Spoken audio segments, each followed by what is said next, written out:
భేష్ మీ సేవలు భేష్ పట్టణ అభివృద్ధికి మీ వంతు కృషి మీరు చేశారని పదవి విరమణ చేసిన తుని మున్సిపల్ కౌన్సిల్ను మాజీ ఎమ్మెల్యే రాజా అశోక్ బాబు అభినందించారు. కాకినాడ జిల్లా తుని మున్సిపల్ ఆఫీస్ నందు జరిగిన కౌన్సిల్ వీడ్కోలు సమావేశానికి ముఖ్య అతిథిగా మాజీ ఎమ్మెల్యే రాజా అశోక్ బాబు, మాజీ మున్సిపల్ చైర్మన్ ఇనుగంటి సత్యనారాయణ, తుని మండల పార్టీ అధ్యక్షులు చింతమనేడి అబ్బాయి హాజరై కౌన్సిల్ను ఉద్దేశించి ప్రసంగించారు.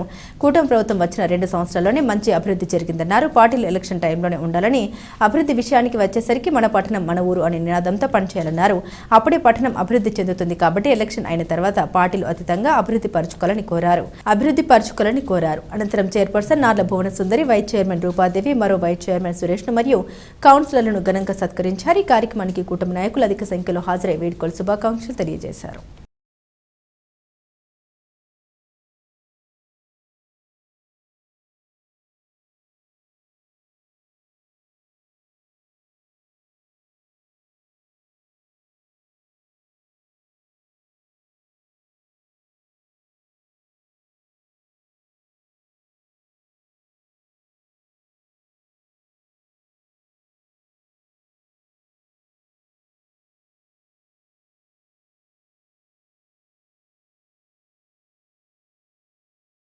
నియోజకవర్గ యమ్మల రామకృష్ణ గారు, ఆయన పొలిటికల్ సభ్యులు, మాజీ మంత్రివర్యులు, ముఖ్యంగా తుని నియోజకవర్గానికి గాడ్ ఫాదర్ ఆయనకి, మరియు మన తుని నియోజకవర్గ ఎమ్మెల్యే గారు దివ్య గారికి, ముఖ్యంగా వీరందరికీ నా యొక్క హృదయపూర్వక ధన్యవాదములండి. ఇంకా చెప్పాలంటే తర్వాత మన ఇనుగంటి సత్యనారాయణ గారికి, మొత్తుకూరి వెంకటేష్ గారికి, నాయుడు గారికి, అలాగే రాంబాబు రాజు గారికి, వీళ్ళందరూ కూడా నాకు ఎంతో సహాయ సహకారాలు అందించి ఈ సీట్లో కూర్చోబెట్టడం జరిగిందండి. ఈ సీట్లో వాళ్ళు కూర్చోబెట్టినా సరే ఇది కేవలం ఒక అలంకరణ కాదు, ఒక బాధ్యత అనే విధంగానే నేను నా ప్రయాణాన్ని సాగించానండి. ఈ 11 నెలలు ఏమి చేశానా ఏమి చేయలేదా అనేది ప్రజలందరికీ తెలుసు. నాకు కూడా నేను ఏమి చేయాలనే వేదనలోనే నేను వెళ్తూ ఉన్నాను. అంటే కొంతమంది విమర్శలు కూడా వచ్చాయి. ఏ విమర్శ వచ్చినా సరే అది విమర్శగా అనేది మాత్రం నేను తీసుకోలేదు. ఓకే, విమర్శ వచ్చింది అంటే నేను ఎదుగుతున్నాను, నేను గెలుస్తున్నాను అనే భావంతో ఆ విమర్శ ఎటు సైడ్ నుంచి వచ్చిందో అటు సైడ్ దూసుకుపోయేలాగే నా ప్రయాణం చేశానండి. ఇక్కడ ఇదివరకు గత చైర్మన్ ఎవరు చేయలేనిదిగా చేశారని చెప్పేసి పబ్లిక్ లోంచి వచ్చింది. ఇప్పుడు సత్యబాబు గారు కూడా అన్నారు. అంటే గత చైర్మన్ ఎలా చేశారా అలా చేయాలి ఇలా చేయాలని తెలియదండి. నాకంటూ ఒక స్ట్రాటజీ ఉంది. ఆ స్ట్రాటజీ ప్రకారం ఎలా చేయాలి ఏం చేయాలి అనే పద్ధతిలోనే వెళ్ళాను.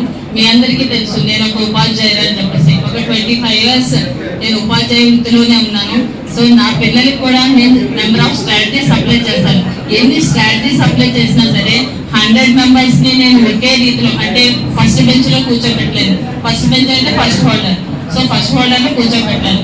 Second hold, third and fourth, so 80% మాత్రమే నేను సక్సెస్ చేయగలను. అలాగే ఇక్కడ కూడా అదే జరిగింది అనుకుంటాను. కాకపోతే నేను ఈ చైర్మన్ పోస్ట్ పదవి చేపట్టిన దగ్గర నుంచి నేను అటు ముఖ్యంగా డ్రైనేజ్ సిస్టమ్, ఎందుకంటే డ్రైనేజ్ సిస్టమ్ ఎలా ఉందనేది నేను తునిలోనే పుట్టి తునిలోనే పెరిగాను కాబట్టి ఎక్కడెక్కడ ఎలా ఉన్నాయో తెలుసు. తర్వాత నాకు చాలా మంది పేరెంట్స్ దగ్గర నుంచి వచ్చిన కంప్లైంట్ నాకు తెలుసు. అందుకోసమే నేను పదవి చేపట్టిన దగ్గర నుంచి డ్రైనేజ్ సిస్టమ్ మీదే నేను నా యొక్క ఆకాంక్ష వెళ్ళింది. చాలా వరకు డ్రైనేజ్ సిస్టమ్ డెవలప్ అయిందనే నేను అనుకుంటున్నాను. తర్వాత చైర్మన్ అంటే ఒక డ్రైనేజ్ సిస్టమే కాదు, మున్సిపాలిటీకి సంబంధించిన అన్నీ చేయాలని చెప్పేసి అటు విద్యా సంస్థలకు వెళ్ళాను, గవర్నమెంట్ స్కూల్స్కి వెళ్ళాను, తర్వాత అన్నా క్యాంటీన్కి వెళ్ళాను, మున్సిపల్ ప్రభుత్వ ఆసుపత్రికి వెళ్ళాను, తర్వాత సచివాలయానికి వెళ్ళాను. అంటే నా విజన్ ఇది కరెక్ట్ అవునా కాదా అనేది నాకు తెలియదు. కాకపోతే as a first citizens of municipality ఇవన్నీ చెక్ చేయాలని చెప్పి నేను చెక్ చేశాను. సో ఆ గుర్తింపు అనేది నాకు చంద్రబాబు నాయుడు గారి దగ్గర నుంచి నేను ప్రమాణ స్వీకారం చేసిన 3 నెలల్లోనే నాకు దక్కిందండి. ఎందుకంటే నన్ను ఢిల్లీకి నేషనల్ కాన్ఫరెన్స్ గా సెలెక్ట్ చేయడం జరిగింది. 25 members లో I'm also one of the person. So I feel very happy for that. And more over నా విజన్ కరెక్ట్ అవునా కాదా అని తెలుసుకోవడానికి కూడా నాకు చిన్న సాటిస్ఫాక్షన్ కూడా ఏర్పడిందండి. ఎందుకంటే చంద్రబాబు నాయుడు గారు చాలా వర్క్స్ ఎలా చేయాలి, వర్క్స్ ఏం చేయాలని చెప్పేసి షెడ్యూల్ వేస్తూ ఉంటారు. అలాగే అక్టోబర్ ఎండింగ్ లోనే ఒక షెడ్యూల్ విడుదలైందండి. నవంబర్ 1 నుంచి శాసనసభ్యులు Tuni MLA, not only Tuni మొత్తం ఎమ్మెల్యేలు అందరూ ఏవే వర్క్స్ చేయాలి అనే ఒక షెడ్యూల్ విడుదల చేశారండి. అది 1st తారీఖుని పెన్షన్ కమిటీలో పార్టిసిపేట్ చేయాలి, 5వ తారీఖుని స్కూల్స్ విజిట్ చేయాలి, 10వ తారీఖుని అన్నా ఒకటో తారీఖుని గవర్నమెంట్ హాస్పిటల్ విజిట్ చేయాలి, 20వ తారీఖుని సీఎం రిలీఫ్ ఫండ్స్ చేయాలి, 25వ తారీఖుని ఆఫీసర్స్ అందరితో కలిసి ప్రాబ్లమ్స్ ఏంటనేది ఫైండ్ అవుట్ చేయాలని చెప్పి ఒక షెడ్యూల్ విడుదల చేశారు. ఆ షెడ్యూల్ విడుదల చేయడంలో ఆల్రెడీ నేను పదవి చేపట్టిన తర్వాత ప్రభుత్వపరంగా గౌరవ శాసనసభ్యులు గారు శ్రీమతి దేవి గారి యొక్క సహకారం, పెద్దలు రామకృష్ణ గారి యొక్క ప్రోత్సాహం, పట్టణ ప్రముఖుల యొక్క ప్రోత్సాహంతో చాలా తక్కువ కాలంలోనే ప్రభుత్వ సంఘం అనేకమైన అభివృద్ధి సంక్షేమ కార్యక్రమాలు నిర్వహణ చేయడం జరిగింది. ఒక మంచి చైర్పర్సన్గా వారు ఈ తక్కువ కాలంలో ప్రజలు మనం పొందేందుకు వాళ్ళకి అభినందిస్తూ ప్రభుత్వ సభ్యులందరూ కూడా ఎన్నికల పార్టీ ఎన్నికల తర్వాత మనం అందరం కూడా ఒకే కుటుంబం. ఈ మన ప్రాంతం, మన పట్టణం, మన ప్రజలు, మన ప్రజాప్రతినిధులుగా మన పట్టణానికి ఏం చేయాలా, మన ప్రజలకు ఏం సహకారం అందించాలా, పదవున్నా లేకపోయినా తర్వాత కూడా ప్రజల్లో ఒక గౌరవప్రద స్థానం సంపాదించాలనే ఉద్దేశంతో పనిచేయాలి. ఆ ఉద్దేశంతో ఎప్పుడూ కూడా ఇప్పుడు కౌన్సిల్స్ అందరూ కూడా పనిచేయడం జరిగింది. భవిష్యత్తులో కూడా మీరు మళ్ళీ ప్రజాసేవలో నమ్మిన పదవి లేకపోయినా సరే మీరు కూడా ప్రజాప్రతినిధిగా ప్రజలకు సేవ చేస్తూ మంచి పేరు సంపాదించాలని మరొకసారి కోరుకుంటూ మీ భావకాలను దృష్టి సందర్భంలో మమ్మల్ని ఆహ్వానించి మీతో పాటు ఈ యొక్క మధుర క్షణంలో కలిపి నేను అవకాశం కలిపిన గౌరవ చైర్పర్సన్ గారికి, కమిషనర్ గారికి, కౌన్సిల్ సభ్యులకి, ప్రజలందరికీ కూడా నా హృదయపూర్వక నమస్కారాలు తెలియజేస్తాను. పదవి విరమణ చేస్తున్న 30 మంది కౌన్సిల్ సభ్యులకు, ఇక్కడికి చేసినటువంటి నాయకులకు, కార్యకర్తలకు అందరికీ కూడా పేరు పేరున నా హృదయపూర్వక నమస్కారాలు తెలియజేస్తున్నాను. డీఈఆర్కి అదేవిధంగా మున్సిపల్ సిబ్బందికి అందరికీ కూడా. మరి ముఖ్యంగా ఈరోజు ఈ 5 సంవత్సరాల కింద మీద చేసాలు పడ్డారు, కానీ వాళ్ళు మాత్రం వీడ్కోలు సభ కాబట్టి ఆనందకరంగా ఆహ్లాదకరంగా ఉండాలి అని ముఖ్యంగా ఇప్పుడు కౌన్సిలర్ నేను చేసిన అనుభూతి చెప్తున్నాను. కౌన్సిలర్ అంటే కౌన్సిలర్ ఎంతవరకు వాటిలన్నీ పూర్తిగా చేయలేరు. ఏ కౌన్సిలర్ అన్నా ఏ అధికారం ఉన్నాయి, అధికారం లేకపోయి, కానీ ఒక నాయకుడు, మెయిన్ నాయకుడు విజన్ ఉండాలి. చైర్మన్ కానీ లేదా స్థానిక ఎమ్మెల్యే కానీ, మంత్రి గారికి కానీ, ఎవరికైనా సరే మన నియోజకవర్గం, మన ఊరు అన్నది ఒక కాన్సెప్ట్ ఉంటే దాని మీద ఏ నాయకుడు, ఏ పార్టీ ఆ పార్టీ పక్కనట్టండి అభివృద్ధిలో ముందుంటారు. ఏ నాయకుడు అని అవ్వచ్చు, ఏ పార్టీ అని అవ్వచ్చు, మెయిన్ విజన్ ఉండాలి నాయకుడికి. ఇక మనం ఏ వాళ్ళు పోటీ చేసామంటే వాటిలో ఈ విధంగా చేయాలి, ఈ విధంగా మనం మార్పు తీసుకురావాలని అన్న ఒక విజన్ ఉన్నది అనుకోండి, ఆటోమేటిక్గా గ్రాంట్లన్నా దాని అందరూ అదే అక్కడ నాయకుడి దగ్గర నుంచి కానీ ఏదైనా సాధించాలని పట్టుదల మెయిన్ కౌన్సిలర్కి ఉండాలి. అదేవిధంగా చైర్పర్సన్ గారు కూడా ప్రతిదీ పెద్ద నాయకుడిగా తీసుకెళ్ళాలి. మనం ఇక ఈ విధంగా చేస్తే ప్రజలు సంతోషిస్తారు, రేపు రాబోయే కాలంలో ఓట్లు వేస్తారు, లేకపోతే మనందరినీ అభివృద్ధి ఇదంతా కాన్సెప్ట్కి వెళ్ళాలి తప్ప ఈ పార్టీ ఇవాళ తెలుగుదేశం అక్కడ గెలిచింది, లేదా ఇక్కడ వైఎస్ఆర్ గెలిచింది, ఆ వార్డుని తొక్కు పెట్టాలా, ఈ వార్డుని తొక్కు పెట్టాలా అన్న పార్టీ ఏ పార్టీ ముందుకు వెళ్తాం. ఏంటంటే మీలో మీరు కార్యకర్తలు కానీ మీ కౌన్సిల్ సభ్యుల్లో మీలో వ్యత్యాసం ఉంటే ఉండొచ్చు, కానీ రాజకీయ నాయకుడు కూడా వ్యత్యాసం చూపించడం. ఎందుకంటే నేను చైర్మన్గా ఉన్నప్పుడు 30 వార్డులకి డ్రైవ్ పెట్టివ్వండి, కార్డులు ఇచ్చేవాడిని, పెన్షన్లు ఇచ్చేవాడిని, అన్ని ఇచ్చేవారు. వైఎస్ఆర్సీపీ సభ్యులు మాత్రం కౌన్సిలర్ నా దగ్గరికి వచ్చేవారు, సార్ మరి అన్నీ మేము అడగకుండా చేస్తున్నారు, మీరు ప్రోగ్రామ్ మా వార్డులో పెట్టినప్పుడు మమ్మల్ని ఇన్వాల్వ్మెంట్ చేసి మీ కార్యకర్తల ద్వారా కాకుండా మాతో కూడా పెన్షన్లు కానీ కార్డులు కానీ ఇప్పించండి అని రిక్వెస్ట్ మీద నాతో వెళ్ళేవారు తప్ప నేను ఎప్పుడూ ఇది మీరు మాకు చేయలేదన్న ఎప్పుడు కౌన్సిల్ సభ్యులు అడగలేదు. ఎందుకది మన ఊరు, ఇది ముందు ముఖ్యంగా మన తుని పట్టణం, మన ఊరు, మన చచ్చేంత వరకు మన పట్టణంలో మనం ఉంటాం. మన ఊరిని మనం బాగు చేసుకున్న బాధ్యత రాజకీయాలు పక్కనట్టంటే మనకు ఉండాలి. మెయిన్ కాన్సెప్ట్ అది.